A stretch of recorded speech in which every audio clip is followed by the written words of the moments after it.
messaggio grande. The great message is that God has entrusted us, since Genesis, to be stewards. To steward not only by guarding, but also by cultivating the garden of creation. Every time we lose this mandate, we appropriate it and become masters of creation, causing creation to rebel. Moreover, the Lord has also asked us to represent Him. Di rappresentarlo.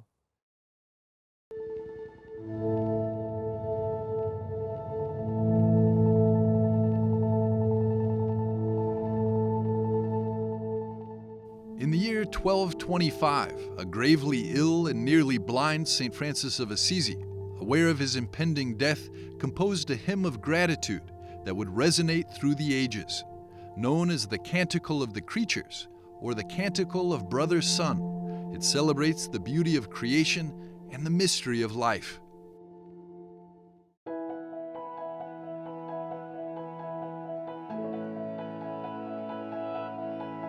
Eight centuries later, on January the 11th, 2025, the Franciscan family gathered in Assisi to honor the 8th centenary of the Canticle, with ceremonies at the sanctuaries of San Damiano and the Spoliation. Born from St. Francis's dialogue with God, the Canticle is a dance of praise, radiating joy, wonder, and light. This very light inspired Pope Francis to choose his name upon ascending to the papacy. La grande questione. The great issue that is underscored in the magisterium of the latest pontificates is that we are beings in relationship, our DNA and relationships. A Christian cannot be interested only in himself, but indeed, we are all brothers. And Francis reminds us that the wind is a brother, the fire, the sisters, the stars, all are in relationship. Le stelle, tutto è relazione. The 2025 commemoration began at San Damiano, where St. Francis composed much of the Canticle. The ceremony, led by Brother Francesco Piloni, included a reading from the compilation of Assisi. Celebriamo il centenario di un testo che è certamente una poesia. A brief liturgy of the Word and messages from key Franciscan leaders, including Brother Massimo Fusarelli and Brother Carlos Alberto Trovarelli. Laudato si per frate vento e per aere e nubilo e sereno e ogni tempo. Nel 1225 qui Francesco.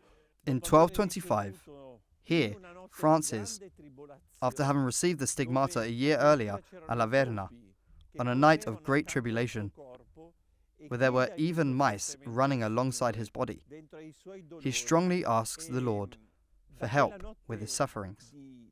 And from that night, a travail was born, one of the greatest and most powerful expressions that marked literature. Here, friends, Francis composed the Canticle of the Creatures. Il Cantico delle Creature. The celebration continued at the Sanctuary of the Spoliation, where Brother Simone Calvarese led reflections on the Canticle's final stanzas, focusing on forgiveness and death. Messages were shared by prominent Franciscan leaders and Bishop Domenico Sorrentino, highlighting the unity and spiritual richness of the Franciscan legacy. La bellezza è che ormai I francescani. The beauty is that now the Franciscans are in more than 100 countries around the world, and each one wants to strongly tie this expression that is 800 years old, but so current and so contemporary, the Canticle of Creatures, because each of us is in contact with the sun, the moon, the stars, and the earth, but also with illness and death. And forgiveness touches all created realities, but it touches man. Tocca tutte le realtà create, ma tocca l'uomo. In his final years, St. Francis found joy in an apparent paradox, the acceptance of brother pain and sister death. Amid physical suffering and discord among his brothers, his dialogue with God became a source of hope.